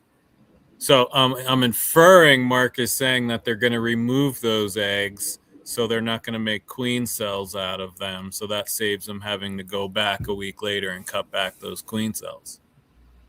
Okay, I've never heard of doing that. But, have to try to. Matt says, Mr. Miller talks and I listen. Someone made a rookie mistake comment earlier. So I'm going through that colony with a lady who needed a queen who didn't really need a queen. I pick up one of the frames and I'm holding it sideways and I'm talking. I'm doing the spiel. I drop the frame. I drop it. Bees go all over me, and I'm staying calm. It's no big deal. The bees are calm. I can feel them freaking out because they're first-year beekeepers. And all I can think is, I sure hope I didn't squish that queen that I know is in this colony, because then I'm giving them that queen for free. So I'm like shaking the bees off my legs, and I'm like looking at the bees on the ground, making sure the queen's not there. But that was my stupid rookie mistake at the end of the day yesterday. So, and I put those two websites up, Eddie. I checked the other one, but yeah, it does go to virginqueens.com. So either way, you could get to your website. Now, what about social media? I know you're on Facebook, but that's it. You're not diving into anywhere else, huh? I probably should. I am so not a technology guy. Like, yeah. I don't have anything to do with my website. Like, I have a lady that does that for me, and like, thank you so much, Violetta, if you're on here. I would be lost without her doing that, because I'm like a gremlin when it comes to electronics. It's bad. I can do none of it. So I have to expect help for all of that. So if people like the way the website looks like, I had nothing to do with it. I will admit that. She does a great job. That's good. So North Shore is the North Shore of Lake Pontchartrain? Yes. This area, like if you're from here, it's kind of like the St. Tammany Parish area. It's all North Shore. They call it the North Shore, this area. And when I started the company and I got a CPA to do a bunch of stuff, he did some searches, and I should have done a web search. I didn't know about the one in Hawaii until it was already the paperwork was done, and I had an LLC, and like, oh, there's another North Shore Bees. Now, why did that not show up because he did some kind of a search when he set up the LLC, and it was all good, and I didn't think to Google search it too. I should have, but once again, I am not a computer person at all. I'm having to now, like I was not active on Facebook. I did not like doing the Facebook thing. I've got another buddy who's been really pushing me to do more of that. And I try. It's just not natural for me. I'm not. I don't like being out in front of a lot of people. I'm kind of a background kind of guy. But I'm trying to do it more. And like a couple of people told me to do the YouTube thing. I don't have time. I know that it's got to take a lot of time. Plus, then it's more computer stuff that I don't understand that I would have to try to learn how to do. And I'm just going to stick with, I'll post a little thing on Facebook. I don't even edit. Like I can't figure out, I get frustrated when I try to do it. I did recently learn how to string videos together on my phone, and everything I do is just on the phone, but I can't figure out how to cut stuff out of it. I'm sure it's not hard. I'm not good with that stuff at all. Eddie, you are preaching to the choir. Todd and I are with you. We enjoy these chats, but we are no experts in that technology field. I want to say, yeah, exactly. I really enjoyed those Facebook videos you did. You were playing with your incubator and handling virgin queens. That was really neat for me because, I'll definitely show the bad stuff too. Like, because I can't cut stuff out. You're going to get what you're going to get. I'll just turn the camera on. Sometimes just start talking or set it up, and oh well, she flew. And the stuff that you're doing, it seems like every single day is the stuff that I dabble with. So to watch someone else do it in a video is really helpful when I'm just doing it like in May or 1 month of the year, that kind of thing. So it is super helpful. I want to recommend people out there to have an incubator. It's so helpful to have a place to put virgin queens. I can't tell you how many times you pull that frame out with capped cells and you sit there and you pick them open and virgin queens emerge from them. You have that first time that happens. You're like, what do I do with all these virgin queens? And then you learn to bring a whole bunch of cages, and then you have a whole bunch of virgin queens in cages. And now you're like, what do I do with all these virgin queens? right? At the very least, you can bring them home, put them in an incubator, and see how long you can keep them alive for. You can practice handling them. You can practice marking them. You can keep them alive there. And then when you have a problem in your out yard, you can use that virgin queen and drop it right in there. There's so many different things you can do with an incubator. Someone talked about liquefying crystallized honey in their incubator if they wanted to do that, right? Yeah, I guess you could. Right? I've never I don't Never really thought about I don't use the incubator for the virgins. I mean, I do incubate cells. Like I don't see how people don't do that. But I'll just keep virgins in cages at room temperature. I haven't had a problem with that. I mean, don't want them at like 65 degrees under an air vent or anything, you know. Yeah. I did put them in the incubator earlier on, and I found that the candy will get a little bit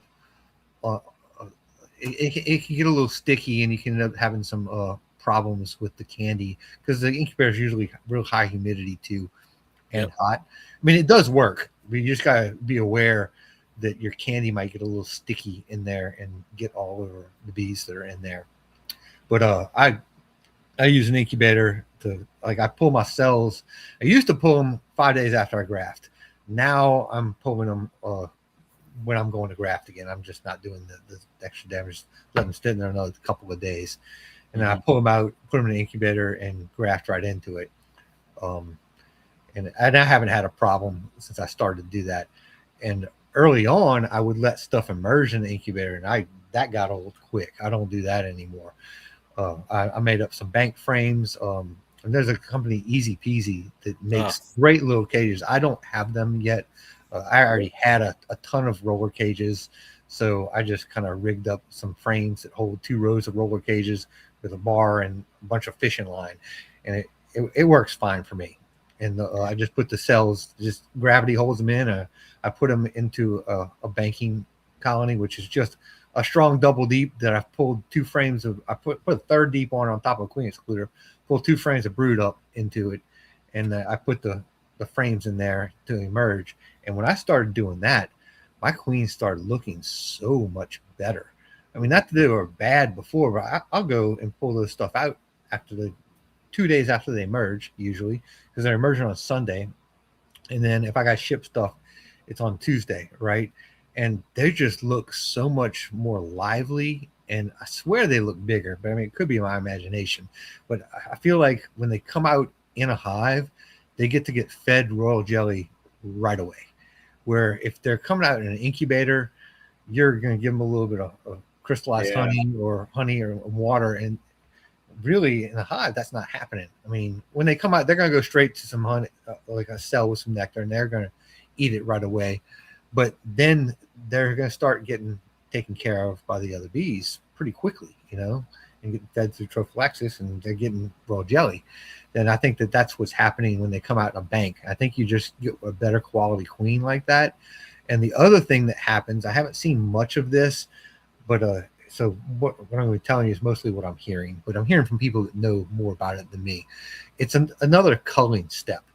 So if there's something not quite right with that queen, they supposedly will stop feeding her, and you'll end up with some dead queens. Now, I have not had very much of that happen.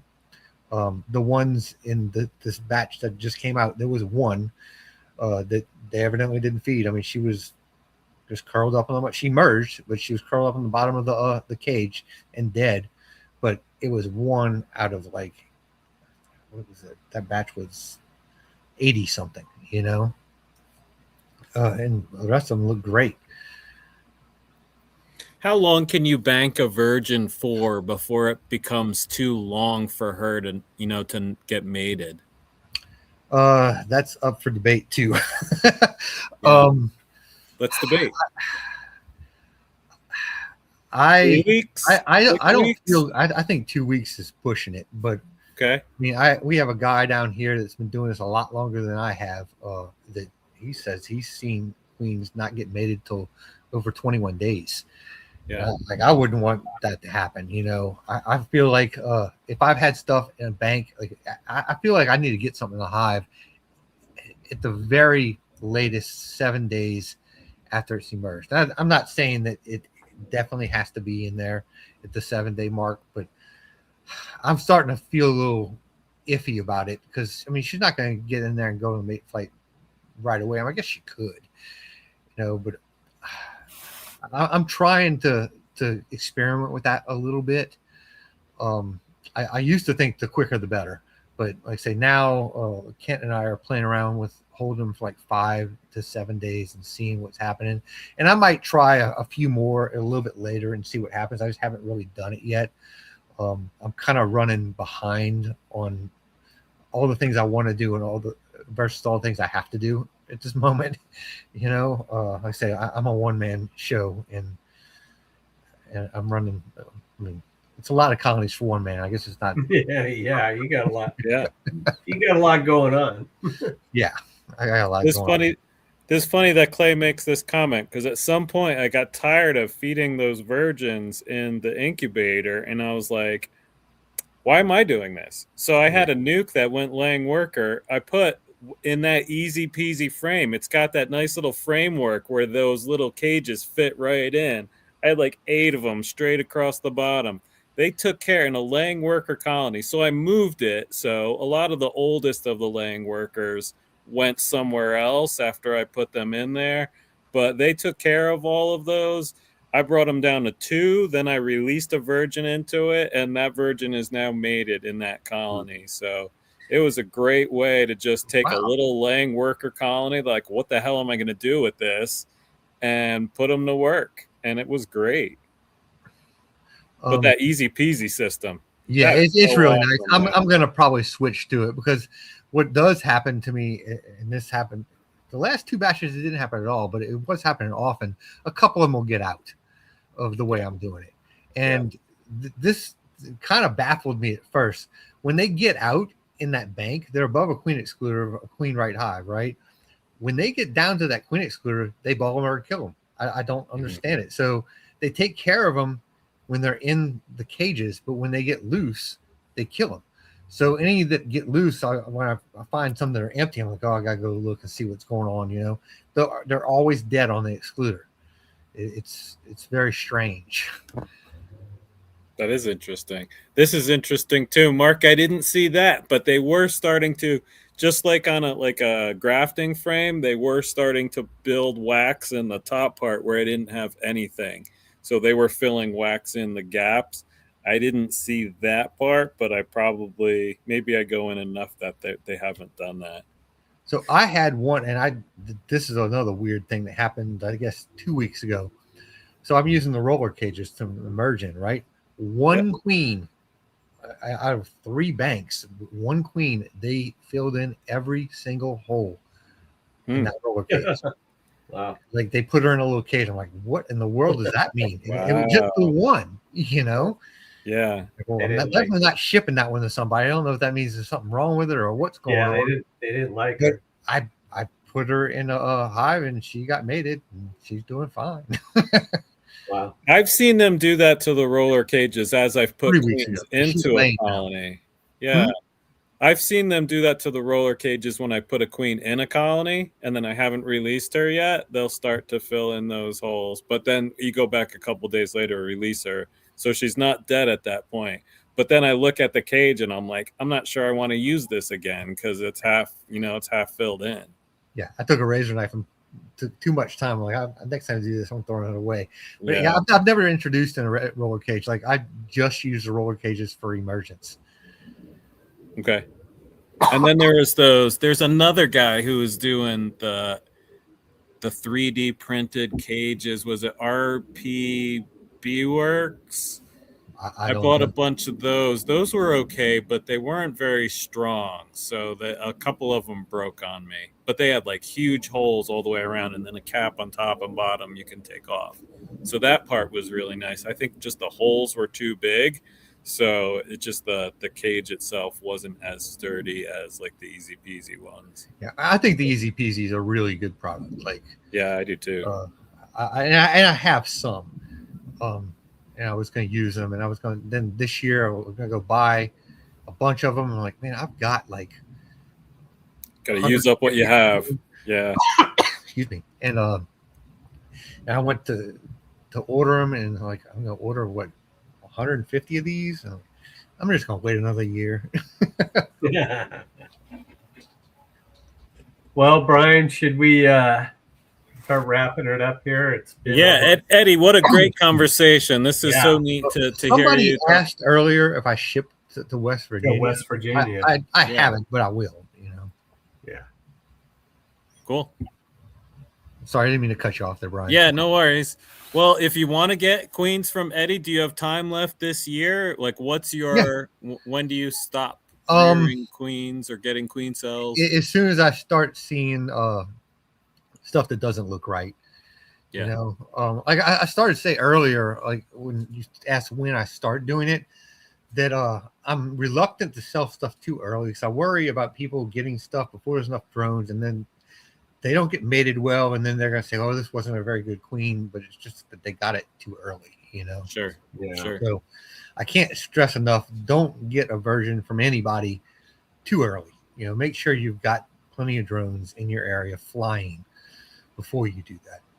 Yeah.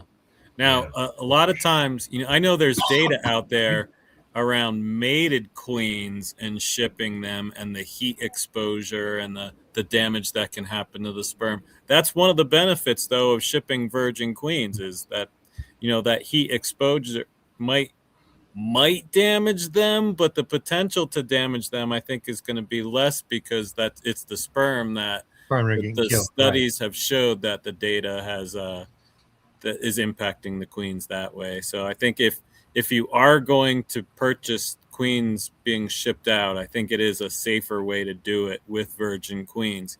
Is it ever too cold just to ship them, or do you just? So I would have thought so, but something that happened this year. So I've had 2 orders this year that UPS kind of dropped the ball on. Yeah. One of them was my first shipment, and it got stuck in Louisville, Kentucky on a plane, and it was in the teens. Oh. The customer called UPS and asked if they could move them into a warmer spot, and they're like, "No, we can't do that." And I guess I understand that. But half of them made it, and they sat. They were 2 days late, but they sat in freezing weather. I was shocked, Yeah. I mean, I obviously replaced the whole order. I told him I'm going to replace it no matter what happens. But when he got them, he's like, "Man, half of them were still alive." I was really surprised. I was sure all of them were going to be dead. So I kind of think the heat might be worse than the cold, Yeah.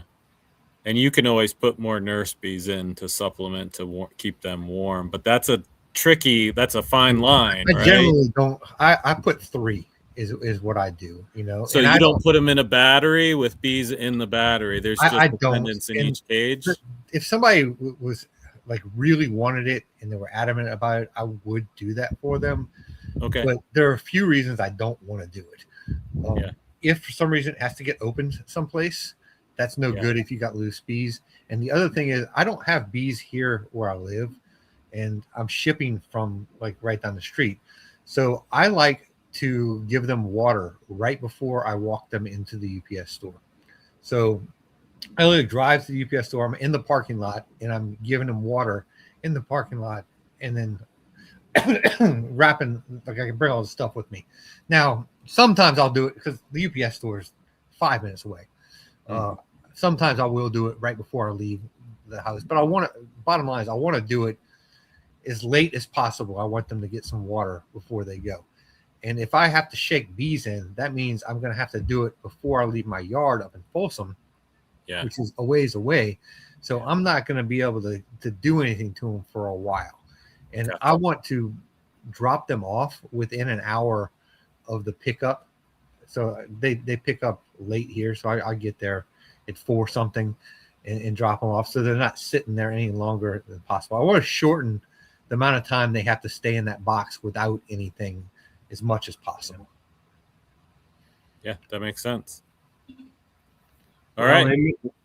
The Country Road said that he'd pop your West Virginia cherry if things work out for him on his side. He looked at your website, so let me I don't know if you read that.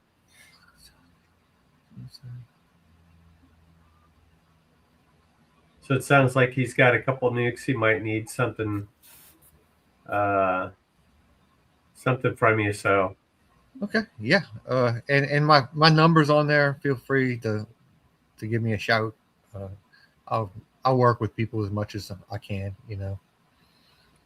Well, Eddie, I'm excited to see how your business progresses. I think genetic mite resistance is definitely a direction that the beekeeping industry is going into and needs to go to. I think with AAA labs down the line, a lot of these behaviors are going to be applicable to that problem once I that hope comes so. as I hope it well. somehow doesn't get here, but I know It's a it's matter of inevitable. It's gonna happen. Yeah. yeah, it's just a I hope matter. I hope it's a ways away. But I think the work that folks like you and Dr. Renkovich and the USDA Bee Lab are doing are a lot of that important work that is what the beekeeping community needs to be able to address these problems. And it's one of those things that one person can't do it on their own. You talked so many times about how you need that support system around you to be able to make that sea change. So I'm excited to see where you go in your business and how that progresses down in that area. And hopefully they can start pushing that out into other areas in the country as well and spreading it out that way. Yeah, I hope it really takes off. I mean, not just my business. I would like to see a lot more of the mite resistant stock out there. I mean, really, most people, not most people, a lot of people are just not going to do everything that is required to keep their apiary like that. Like say, you can't just bring it in and you're done with it. I mean, you've got to monitor, you've got to cull, and you've got to just breed from the stuff that's doing well, or keep bringing in stuff that you know is going to do well.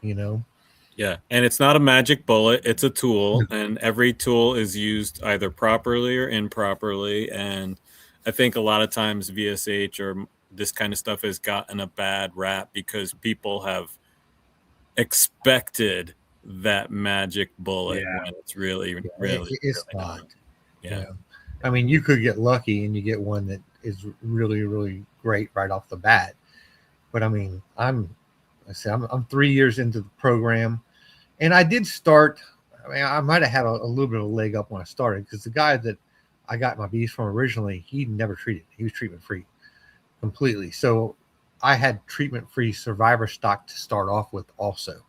Yeah. Which kind of helped. So like the first year that we did the testing, Frank told us, like, man, if it washes well, bring it. It doesn't have to be from ours. And a lot of the stuff I brought wasn't originally from the Bee Lab. I mean, a lot of it was, but a lot of it wasn't. And I had stuff that was testing great. So I already had some of it in my area and in my stock. And he's like, you just got to weed out the stuff that isn't testing well, and that's what I wasn't doing before. And now that I know, because like they're educating us and teaching us how to make this work and how to keep it going, because that the goal of it is to help us, give us the genetic material, and then teach us how to keep it going and how to select correctly. And it's not hard. It just takes work. I mean, all you got to do is test and only breed from the good stuff and cull the stuff that doesn't test well. I mean, it really is that simple. There's just a lot of steps involved in it. Yeah. All right. Well, thanks again for joining us. I think this was a great conversation, right up my alley for sure. So thanks for having me. Yeah, you bet. Oh, yeah. Todd, last words? No, not really. So maybe we can wrap with this. Todd, you got some of Eddie's queens today. Yeah. They took the scenic route to California. Put it that way. I'll tell you real quick. They went from Eddie's drop off to New Orleans to Memphis to Louisville. They were in Louisville last night around 10 o'clock my time. I think it was last night. I've lost track. Then for almost 12 hours or something, they sat around. Then they showed up. They got scanned and showed up in Wisconsin. Then they moved from there down to near Chicago. I think it was Rockland. And then they went back to Louisville and spent the night there, I guess, finally. And then 5 o'clock this morning, they showed up here. Well, Phew. showed up in California. Fresno, they flew in at 5 a.m. or something. And then I didn't get them. They were loaded on the truck by 9 o'clock, and I didn't receive them until 4:30. Just so people know, that's not normal. yeah. It's not normal.